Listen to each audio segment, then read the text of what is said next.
Oi pessoal, meu nome é Diogo Silveira dos Santos, eu sou um dos membros da L-Corp e hoje eu vou estar aqui falando com vocês sobre o nosso segundo jogo, a nossa segunda semana. O jogo de hoje é o da caça ao tesouro, né? Aqui a gente tem alguns itens só para que a gente não se perca no andamento dessa aula. Então a gente separou alguns tópicos aqui com o roteiro, alguns dos itens que a gente tem que cumprir. E vamos começar da introdução então. Qual que é a proposta desse jogo, né? Eu vou clicar aqui para expandir, a gente já está na conta da Unicamp. Então eu vou expandir e iniciar o jogo para que a gente entenda um pouco mais sobre como que ele vai ser jogado e afins e o que a gente vai aprender na aula de hoje. Vamos começar na bandeirinha então. E aqui a gente tem a nossa primeira pista. Bem-vindo à caça ao tesouro. Para começar, acorde nosso amigo peludo. Ele é muito dorminhoco e gosta de dormir em lugares bem altos. Essa é a nossa primeira pista. Então a gente, com base nas setas, a gente vai andar pelos cenários, certo?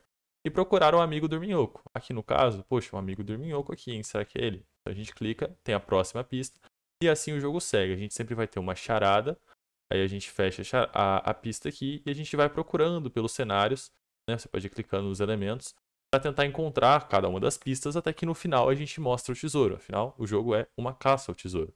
E é basicamente isso a nossa proposta. Vamos agora falar um pouco sobre o nosso glossário e sobre a nossa recapitulação, para a gente relembrar alguns conceitos importantes. Então eu vou clicar aqui em ver interior. E aqui dentro de ver interior, a gente vai ter aquela interface do Scratch que a gente já viu na primeira aula e que a gente já está familiarizado, né? Onde aqui embaixo a gente vai ter nossos atores, e aqui a gente já adicionou apenas para exemplificar, mas a gente vai explicar a lógica por trás de cada um deles, então não se assuste se o seu ainda não tem nada. A gente vai falar também sobre os cenários que a gente pode colocar aqui nessa parte. A gente vai ter os blocos de cada ator, né, que vão aparecer aqui nessa parte do meio, que vocês também já estão acostumados. E a gente também vai ter o nosso meio que repositóriozinho, né, o nosso armazém de blocos que vai ficar aqui na parte da esquerda. Além disso, além dos blocos de código, a gente também vai ter uma aba para fantasias, que depois eu vou explicar por que a gente usou as fantasias aqui. E uma aba para sons que a gente não vai usar muito, então eu também não vou entrar neste mérito. Vamos falar primeiro então dos tipos de blocos de código que a gente pode usar, só para recapitular, né? Porque é uma coisa que está aqui, a nossa recapitulação e o nosso glossário, para que a gente relembre alguns conceitos antes da gente se aprofundar neles. Vou falar dos principais que a gente vai utilizar. A gente tem os tipos de blocos de código de movimento. Sempre que a gente quiser movimentar algo na tela, deslizar algo para a tela, mandar algo para lá ou para cá, como por exemplo a gente faz nesse trecho aqui, onde a gente desliza por um segundo até uma posição específica da tela, a gente vai usar blocos de movimento. Blocos de aparência a gente vai usar sempre que a gente quiser mudar algo de maneira visual na tela. Então, se a gente quiser mudar o jeito com que algo é mostrado, a gente vai utilizar esses blocos de aparência. E além disso, quando a gente quiser que o gato diga algo na tela e que algo que o gato fale apareça na tela. Então, diga, pense, a gente pode trocar de fantasia, que é alguma coisa que a gente vai fazer também. Aumentar o tamanho das coisas e, principalmente, esses blocos de mostra e esconda, que é como a gente vai fazer para mostrar alguns elementos em congruência, ou seja, quando a gente também tiver um bloco aqui de controle. Então a gente sempre vai usar um controle mostra e controle esconda, ou seja, se algo acontecer, mostra isso. Se algo não acontecer, esconde. Então, a aparência a gente vai usar para mostrar as coisas na tela. Então eu vou pular porque não faz muito sentido para a gente. Eventos é extremamente importante, né? Quando os eventos acontecerem, algo tem que acontecer em resposta. Então a gente vai ter essa bandeirinha do quando a bandeirinha for clicada, que é quando o jogo for iniciado. A gente vai ter quando alguma tecla for pressionada, quando esse ator for clicado, então aqui a gente está no gato. Quando a gente clicar no gato, a gente pode fazer com que algo aconteça. E também, principalmente, alguns eventos, que a gente pode mandar ele transmitir ou receber alguma coisa. Transmita e receba, basicamente a gente vai falar para ele que quando algo acontecer, a gente pode transmitir algo para o resto dos atores. Isso a gente vai falar para todos os atores. Olha, ator, fiz alguma coisa aqui, então mexi no estado. Tá sabendo que isso aconteceu, né? E aí, caso a gente queira que esse ator reaja a um estado, a gente coloca para ele que quando ele receber esse estado, ele faz alguma coisa. Isso é muito útil para que a gente consiga ver o estado do nosso joguinho. Então, o gato fez X. Aí eu vou falar para todos os atores aqui embaixo. Gente, o gato fez X. Alguém tem alguma coisa para fazer? Aí ele fala, eu tenho, vou fazer tal coisa. Então é para isso que a gente vai usar os eventos. O controle, assim como eu falei, vai ser toda a questão de lógica, né? Se algo acontecer, faça isso. Ou até que algo aconteça, faça aquilo. Que a gente também usa bastante. Sensores eu não vou entrar tanto no mérito, porque a gente não usa muito. Tem operadores. Operadores a gente vai usar mais para mexer em algumas variáveis. Variáveis vão ser as nossas caixinhas de informação, que já eu entro no mérito delas. E meus blocos também, a gente não tem nenhum bloco específico, então não vou entrar no mérito. E agora, dado isso, a gente já conclui aqui o nosso glossário da recapitulação.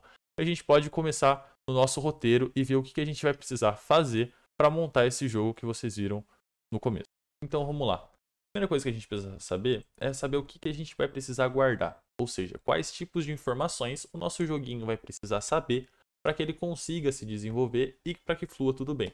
Então o que a gente precisa ter de informação ali guardado nas caixinhas? Esse vai ser o nosso primeiro tópico, onde a gente vai abordar as variáveis do nosso jogo. A gente vai ter também o nosso segundo jogo, onde a gente vai ver principalmente sobre as formas de mudar de cenário. Poxa, Diogo, eu vi ali que você, durante o jogo, você mostrou que tem vários cenários, e aí quando você clica nas setas, o gato vai pra lá, o gato vai pra cá, né? Ele vem animadinho assim. Como que a gente faz isso? É isso que a gente vai ver aqui no nosso segundo tópico. A gente vai ver como que a gente muda de cenário propriamente dito. O nosso terceiro tópico, por sua vez, vai ser sobre as formas de dispor os locais das pistas, que são os itens clicáveis, e as suas condições. Ou seja, você viu aqui, né, que lá na introdução do jogo, quando eu clico na pista da charada, ela é clicável, ou seja, eu posso clicar nela e aí vai ter alguma coisa que vai acontecer na tela. Porém, o cenário é estático, o cenário é como se fosse uma imagem de fundo. Como que eu deixo, por exemplo, um elemento, vamos supor que esse abajur seria uma pista, como que eu deixo esse abajur clicável aqui? Quando eu clicar nele, acontecer alguma coisa. É isso que a gente vai ver na terceira, né, no terceiro item aqui, no nosso terceiro tópico. Depois a gente vai ter o nosso quarto tópico, que é como que a gente vai interagir com esses locais. Beleza, já sei aqui, por exemplo, que o nosso abajur vai ser uma pista, ele já está clicável. Agora, quando eu clicar, como que eu faço ele responder, que eu coloco algum bloco de código ali para ele fazer alguma coisa? Como que eu faço isso? É isso que a gente vai ver aqui no nosso quarto tópico. No nosso quinto tópico, por sua vez, já caminhando para o final, a gente vai ver um pouco sobre as formas de dispor a próxima pista. Ou seja, quando a gente clicar aqui, ele vai ter que mostrar, né, a pista da próxima vez. Porque a gente vai ter encontrado aquela charada e ele tem que mostrar a próxima charada para que a gente procure ela aqui nos cenários. Então, como que a gente vai mostrar essas pistas, né, aqueles documentinhos ali na tela? Como que a gente vai fazer isso? É isso que a gente vai ver aqui no nosso quinto item. E por fim, o nosso sexto item, quando ele chegar na última pista, a gente vai ter que mostrar um tesouro e botar o gato ali no meio da tela, fazer um encerramento. É isso que a gente vai fazer no nosso sexto item. Então, vamos lá. Vamos começar falando então de quais informações a gente precisa guardar, né? Então a gente vai lá para o Scratch e vamos aqui no bloco das variáveis. A gente basicamente vai precisar guardar duas informações no nosso jogo. A primeira informação que a gente vai guardar, a nossa primeira variável, é a de cenário atual. Para que ela vai servir? Como a gente viu aqui no jogo, e a gente tem vários cenários para o gato andar, então quando o gato vem para cá, agora ele está no quarto. Aqui, o cenário vai mudar aqui embaixo, agora a gente está na biblioteca. A gente vai ter vários locais em que o gato vai poder passear para que o usuário do jogo ele possa encontrar a sua pista. Então, para monitorar esses cenários, para a gente saber em qual cenário a gente está, a gente vai precisar guardar essa informação numa caixinha. Por isso, a nossa variável cenário atual. A gente vai precisar também de uma variável progresso. Para que a gente vai usar a nossa variável progresso? As pistas elas são sequenciais. Se a gente clicar aqui para começar o jogo, por exemplo, a gente vai ver que a nossa primeira pista vai ser a do gato. Uma vez que a gente clique no gato, a próxima pista vai ser onde a gente conta os dias para chegar ao nosso aniversário, ou seja, um calendário. Vocês entendem que é sequencial? Primeiro o gato, depois o calendário, depois a próxima pista. Eu não posso trocar essa ordem. Então, para a gente ter um controle de qual é o estágio do nosso jogo até o final, onde a gente mostra o tesouro, a gente vai precisar monitorar esse progresso também. Para criar variável, a gente já mostrou na primeira aula também. Você pode vir aqui em criar uma variável, você dá um nome para ela e resolveu. Tranquilo? Então, sobre as nossas variáveis, é isso. Vamos falar agora, então, de como que a gente vai conseguir controlar os nossos cenários. Porque antes da gente pensar nas pistas e afins, a gente precisa primeiro configurar os nossos cenários e fazer com que seja possível para o gato ir para um cenário X ou Y para ele procurar as pistas. Então vamos ver isso agora. A primeira coisa que você vai ter que fazer é configurar os seus cenários. Para fazer isso, você primeiro clica aqui na direita, no canto inferior direito, do palco. Depois nessa abinha aqui, cenários. E aí aqui você vai ter uma lista com só um cenário, geralmente. Aqui a gente já colocou para ficar mais fácil. Mas como que você adiciona os seus 5 cenários da sua preferência? Você vem aqui embaixo em selecionar cenário, procura um cenário que você queira, clica e ele já vai ser adicionado aqui nessa listinha. Aqui a gente já colocou 5 para adiantar. E pronto, a gente já tem a nossa lista de cenários. Agora a gente precisa começar o jogo em algum cenário. Então vamos falar sobre o começo do jogo, né? Já que a gente já está falando disso. Quando o bandeirinha for clicado, ou seja, quando o jogo estiver iniciado, quando a gente começar aqui, a gente vai transmitir que mudou o cenário para o resto dos atores. A gente vai explicar melhor sobre essa lógica de transmitir e mudou o cenário mais para frente. Vamos mudar o cenário atual para 0, porque é o nosso cenário inicial. Então, a gente vai colocar ele em 0. Lembra que tem aquela variável de controle do cenário? Vai mudar o progresso para 1, porque a gente está no estágio inicial do nosso progresso. A gente vai mudar ele para 1. Vai mudar o nosso cenário para room 2. Aqui você vai ter a lista de cenários, que vai estar a mesma coisa dessa lista aqui, com os nomes. Ó. Então, é assim que você vai controlar qual cenário vai estar ativo. Então, a gente vai mudar para esse cenário. Vai para a camada de trás. A gente vai transmitir mostrar pista 1, que a gente também vai falar o que isso faz, né? Como que a gente mostra essa pista na tela mais para frente. E a gente vai deslocar o gato para 68 e 109, que é esse cantinho aqui. Então, é assim que a gente vai colocar o gato primeiro nesse cenário e começar o jogo. Para que o gato possa se movimentar e para lá e para cá, a gente vai fazer o uso de 2 atores de seta. Para você adicionar, é só você vir aqui em selecione um ator, aí você clica aqui, escreve arrow, que seria seta em inglês, e aí você procura alguma seta da sua preferência. Pode ser essa, pode ser para esquerda, direita aqui, você adiciona e coloca. Então o visual é o de menos. O que importa é a lógica. E, bom, como que a gente vai fazer o gato ir para lá e para cá, então? Vou pegar, por exemplo, aqui a seta da esquerda, mas para o gato ir para a direita vai ser o mesmo exemplo, a gente só vai espelhar o comportamento dele. Vamos começar falando dos blocos de código da nossa seta para a esquerda. A gente vai ter basicamente aqui 2 regras. A primeira regra vai ser as regras de visibilidade da seta, ou seja, a gente quer que essas setas apareçam quando o jogo for iniciado, e quando o jogo for terminado, ou seja, quando ele receber achou o tesouro de algum ator, a gente quer esconder essas setas para dar a mensagem de que, parabéns, você ganhou. Então, essas são as regras de visibilidade. A gente também vai falar melhor sobre o evento achou o tesouro mais para frente nas aulas. Quanto ao evento mesmo, quanto ao evento mesmo do ator da seta, a gente tem este bloco aqui. O que está acontecendo aqui? Quando esse ator for clicado, ou seja, quando a gente clicar na seta, ele vai transmitir ir para a esquerda, certo? Esse transmitir ir para a esquerda e transmita continuar da esquerda eu vou falar melhor, mas é para fazer essa animação do gato aqui, ó. O ir para a esquerda seria o gato vindo daqui até o canto da tela, e o continuar da esquerda seria ele vindo daqui até o cantinho de novo. Vou falar melhor como que ele funciona daqui a pouquinho. Mas qual que vai ser a lógica? A gente vai esperar por um segundo, vai mudar o cenário para o cenário anterior, porque lembra que a gente tem aquela variável numérica para controlar os cenários? Então, quando a gente clicar para a direita, a gente quer mudar o cenário para o próximo cenário nessa lista de cenários aqui que eu tinha mostrado. Quando a gente clicar para a esquerda, a gente quer o cenário anterior. Então, a gente vai adicionar -1 a cenário atual, porque a gente está voltando um cenário. Se o cenário atual for menor que 0, ele vai mudar o cenário atual para 4. Porque se ele for menor que 0, a gente tem que botar ele de volta no final da lista, entendeu? Já vindo para a esquerda, aqui não teria mais, então a gente tem que botar ele no final. Por isso que a gente faz essa parte. E depois a gente transmite mudou o cenário de novo. Então, beleza. É muito simples, a gente só vai voltar um na lista de cenário e acabou. O que são esses 2 transmitas, então? O da ir para a esquerda e o de continuar para a esquerda. Eles vão ser eventos aqui no gato, para que o gato ele tenha essa animação, certo? Também é espelhado para a direita, então você for explicar o da esquerda e aí você só muda os valores na hora que você for fazer para a direita. Quando eu receber ir para a esquerda, eu quero apontar para a direção -90, que vai meio que rotacionar o gato. Vou mudar para a fantasia 2. A fantasia a gente configura aqui, ó, a gente tem uma fantasia 1, que é o gato virado para a direita, e a fantasia 2, que é o gato meio de ponta cabeça. Você pode só adicionar o gato e rotacionar por aqui pelos controles. E aí quando a gente falar para ele que a gente quer apontar para a direção -90, esse gato que está assim, ele vai fazer isso aqui, ó. Então, ele vai tipo virar para cá. E aí vai dar a impressão que o gato está para a esquerda. Então essa vai ser uma das coisas que a gente vai precisar fazer para o gato parecer que ele está viradinho para a esquerda aqui. Então, a gente vai mudar para a fantasia 2. Depois a gente vai para essas coordenadas aqui, que são o canto da tela, e vai deslizar por um segundo até a outra posição. Então isso é o ir para a esquerda, basicamente. E aí tá vendo que quando ele chegar aqui no outro cenário, ele vai executar o continuar da esquerda, já no outro cenário.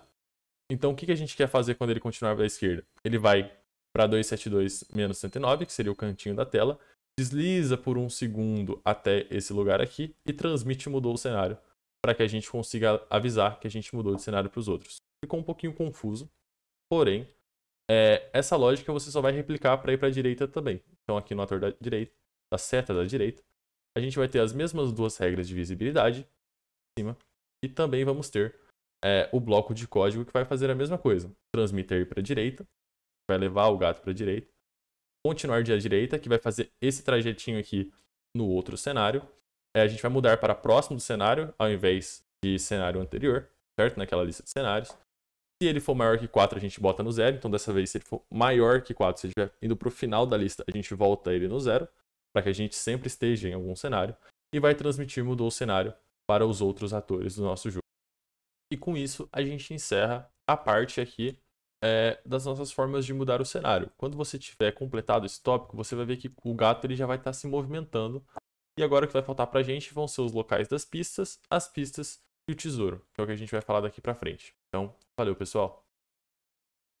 Boa noite, pessoal. Eu sou o Luiz Otávio e eu vou estar aqui continuando as aulas, agora explicando mais um pouco sobre a estrutura do jogo. Agora eu vou explicar mais um pouco como que vai funcionar essa parte das pistas, dos elementos que o jogador vai ter que procurar e como que elas estão separadas nos cenários. Então, o que a gente tem aqui? Nos cenários, eles são apenas planos de fundos estáticos que não tem nenhum tipo de interação com o ator. A gente navega ali por eles, mas até o momento a gente não faz nada. Então, o que a gente vai precisar fazer? A gente vai precisar adicionar atores ali que vão precisar interagir com o nosso ator principal para poder dar continuidade no jogo. Então, o que a gente fez? A gente buscou imagens exteriores do jogo, tratou elas, uma vez que se a gente só colocasse a imagem direto ali no cenário, ela ia ficar muito discrepante, ia ficar muito claro que não fazia parte do cenário, e isso ia destruir a jogabilidade do jogo, já que ia ficar muito claro que aquilo dali não fazia parte do cenário. Então, por indução, o jogador ia acabar clicando ali para saber o que acontecia e ia acabar perdendo a ideia de procurar usando a pista. Então, a gente fez esse tratamento de imagens pelo Photoshop e depois adicionou elas no cenário, fazendo assim com que elas ficassem mais ambientalizadas ali com o cenário, fazendo que não ficasse tão discrepante a diferença da imagem que a gente colocou com o cenário. Então, cada imagem que a gente adicionou aqui, no caso, copo d'água, estrela, calendário, são todas imagens que a gente depois, posteriormente, veio aqui e adicionou elas como atores para a gente poder fazer essa interação com elas entre os elementos. Então, essa era a primeira parte, esse primeiro tópico que a gente ia tratar dos itens que a gente precisa, que é justamente o tratamento de imagens. Então, o nosso próximo ponto é sobre como que essas pistas elas vão ser dispostas no cenário. Porque o que a gente tem aqui? A gente adicionou um tanto de elementos aqui, só que em que cenários eles vão aparecer, na onde que eles vão ficar. Então, o que a gente tem? Cada cenário, de forma geral, vai ter basicamente um elemento só. Para não ficar um jogo muito extenso também e não ter muitos elementos em cada cenário. Apenas pelo quarto ali, que tem 2 elementos, todo o resto, todos os outros cenários tem apenas um. Então é bem curto. Então a lógica é basicamente a seguinte. O que a gente tem aqui? Eu vou começar aqui pelo copo d'água. Todos os elementos, eles vão ser escondidos quando não forem o cenário correto para eles aparecerem. Então, como eu falei, cada elemento vai ter um cenário. Então, caso não seja aquele cenário, a gente vai esconder ele. Como que a gente vai fazer isso? A gente vai ter esse pedaço de código aqui, e a primeira parte é um quando receber e o mudou o cenário. Como a gente falou anteriormente, o mudou o cenário é justamente quando ocorre a alteração do ator principal de um cenário para o outro. Então, sempre que houver essa alteração aqui no mudou o cenário, a gente vai checar se o cenário que ele mudou é igual ao cenário que o elemento deveria estar. Então, por exemplo, a gente está aqui na sala. A sala é o cenário atual que o nosso ator principal está? Se for, a gente mostra o elemento. Se não, a gente esconde. Então, por exemplo, aqui o copo de água, a gente pode dizer que ele ainda está ali, só que ele está escondido. Então, essa forma, a gente vai basicamente fazer o quê? Esconder todos os elementos e mostrar um único elemento, que é o elemento daquele cenário atual. Então, o que que a gente pode pegar aqui, por exemplo? Aqui a gente está mostrando, é como o gato, por exemplo. Como o nosso cenário atual, esse daqui é o cenário 4, o gato está aparecendo, ele está sendo mostrado e todos os elementos, o lápis, o travesseiro, o copo d'água, estão sendo escondidos. Então, basicamente, vai ser assim que a gente vai controlar o que vai aparecer em cada cenário e impedir que virasse uma bagunça visual e todos os elementos aparecessem em todos os cenários, o que também não seria um jogo, não teria nenhum tipo de linearidade para trabalhar com o jogo. Então, a gente pode checar isso aqui também, o nosso segundo tópico. E por último, a gente vai para a interação com essas pistas. Porque o que a gente tem? A gente dispôs elas nos cenários, mas ela ainda não faz nada. Até o momento, se a gente clicar aqui, não vai mudar nada. E a gente precisa que haja uma interação. A gente justamente adicionou eles como atores para poder interagir com eles. Então, o que, que a gente tem? Vamos continuar aqui usando o gato como exemplo. A primeira coisa que a gente vai ter, que tipo de interação, a primeira coisa que a gente fez foi pensar em que tipo de interação que a gente ia ter. Todo elemento vai precisar mostrar uma pista, que é aquela pista que a gente tem aqui no começo do jogo, que depois eu vou falar mais um pouquinho sobre elas especificamente. Mas o que, que a gente vai ter?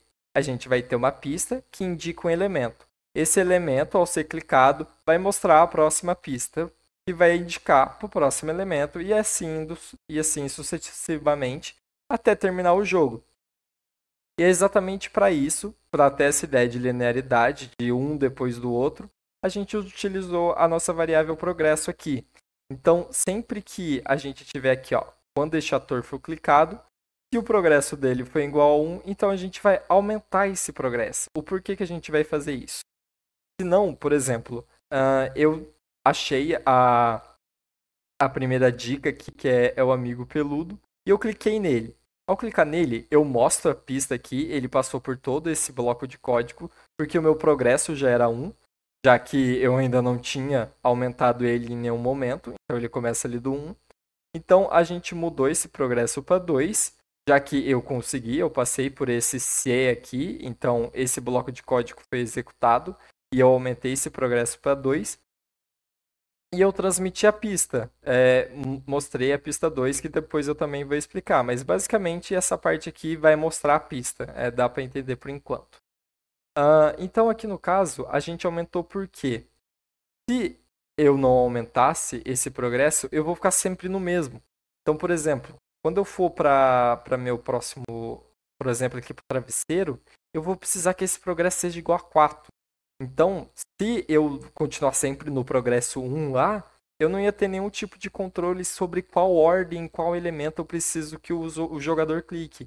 Porque o progresso ia ser sempre 1, então a gente ia ter que fazer com que todos os progressos sejam iguais a 1. Então, o jogador ia poder clicar em qualquer elemento e se acabar completamente com a ideia de linearidade do jogo, de clicar nos elementos na ordem que a gente planejou que o jogador clique. Então, justamente a gente faz isso, a gente vai implementando esse progresso e fazendo com cada vez que ele clique em um elemento, ele encontra esse elemento usando a pista, esse progresso aumente para que ele possa ir para o próximo com um progresso maior e clicar. Então, a gente tem basicamente isso e no final ele mostra a pista. Então, essa é a última parte, que era basicamente a interação que a gente tem das pistas com o jogador. E por último, aqui a gente já pode dar um check também no nosso objetivo maior, já que a gente já bateu todos aqui os subitens. E agora a gente consegue entender como que funciona a disposição dos elementos pelo local e como que a gente vai fazer para chamar essas pistas. Então vamos lá, pessoal. Continuando agora, o nosso próximo tópico vai ser sobre a nossa forma de dispor as pistas. Então, o que a gente tem? Primeiro a gente teve os elementos, que vai ser aquilo que o usuário vai buscar e encontrar para ganhar uma nova pista. E essa pista vai levar ele ao próximo elemento. Tanto que aqui, no começo do jogo, a primeira coisa que a gente tem contato é justamente uma pista. Que vai ser, no caso aqui a gente usou um pedaço de papel que vai ter aqui um pedaço de texto que vai indicar para qual elemento o jogador vai ter que buscar em seguida. Então, aqui no caso, a gente começa com essa daqui, que é justamente daquela mesma forma que a gente trabalhou com os elementos. A gente primeiro fez um tratamento em programas exteriores, no caso o Photoshop, e depois adicionou elas como atores, uma vez que a gente vai precisar interagir com elas. Então, por exemplo, essa primeira pista aqui, ela aparece logo no começo do jogo. Então aqui esse bloco de código vai cuidar justamente disso, que é quando o mostrar pista 1, que é justamente aquele evento responsável por mostrar a pista. Aqui no caso a gente tem justamente aqui no começo do jogo, a gente já tem esse transmitir mostrar pista 1, que é justamente essa pista aqui do começo que a gente está visualizando. Só que o que acontece? Aqui a gente, da mesma forma que a gente trabalha com os elementos, a gente precisa usar o progresso para checar se está na hora de mostrar aquela pista ou não. Se, tipo, ao clicar no elemento, a pista é para ser mostrada ou não. Então aqui no caso a gente checa se o progresso é maior que 0. Como a gente já começa lá com o progresso 1 aqui, então o progresso já é mostrado. E a gente tem esse mostra aqui que justamente mostra o ator.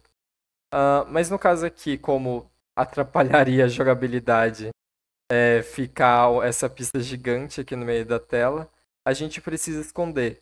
Então, a forma que a gente fez isso é justamente essa parte de código, que é quando este ator for clicado, esconda. Então, sempre que a gente clicar em cima, a gente vai sumir com ele e assim vai seguir com todas as pistas.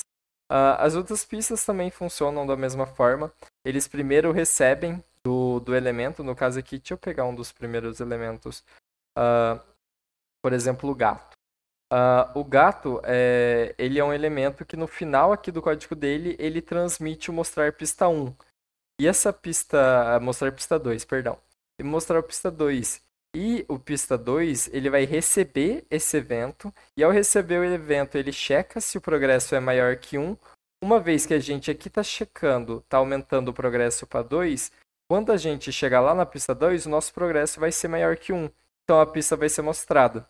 Então vai ser essa forma que a gente vai utilizar, tanto para mostrar quanto para esconder a pista. Com isso a gente pode checar aqui então a nossa forma de dispor a pista. E agora só vai faltar por último a gente trabalhar como que vai ser o encerramento do jogo. Então vamos lá, pessoal. Agora para encerrar, a gente vai fazer essa última parte do mostrar o tesouro, que é o nosso último elemento, que é basicamente um encerramento do jogo. Então, assim que o jogador conseguir encontrar todos os elementos, o último elemento vai levar ele para o tesouro e vai encerrar o jogo. Então, como que vai funcionar essa lógica?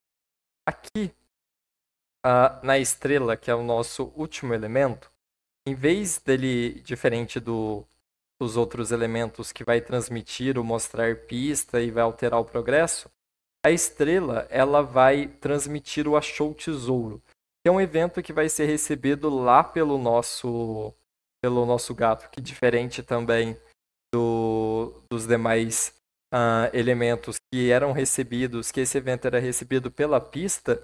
No caso aqui, como a gente não vai mostrar nenhuma pista, quem vai receber esse evento vai ser o nosso ator principal aqui, o gatinho. Então, quando ele receber o achou tesouro, a gente vai alterar o cenário para o spaceship, que é justamente esse cenário aqui com a estrela. Esse diga aqui vai ser, a gente utilizou para aparecer uma mensagenzinha aqui parabenizando por ter jogado o jogo e encontrado o tesouro por 3 segundos, e após isso a gente vai aparecer outra mensagem também usando o diga, que vai ser o obrigado por jogar o nosso jogo. Então eu vou exemplificar aqui, ao clicar na estrela, vocês podem ver que ele se move um pouquinho, aparece a mensagem por um tempo e depois altera essa mensagem depois dos 3 segundos, e também aparece aqui esse tesouro. Esse tesouro, ele é também uma imagem que a gente trabalhou ela no exterior da mesma forma e depois adicionou ela como ator, da mesma forma que todas as outras.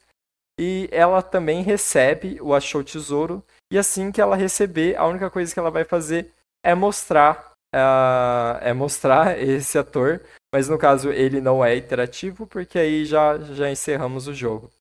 Então, com isso a gente encerra essa parte, que era justamente o encerramento do jogo. A gente terminou aqui todas as checkbox e a gente termina toda essa explicação sobre a estrutura do jogo. Obrigado.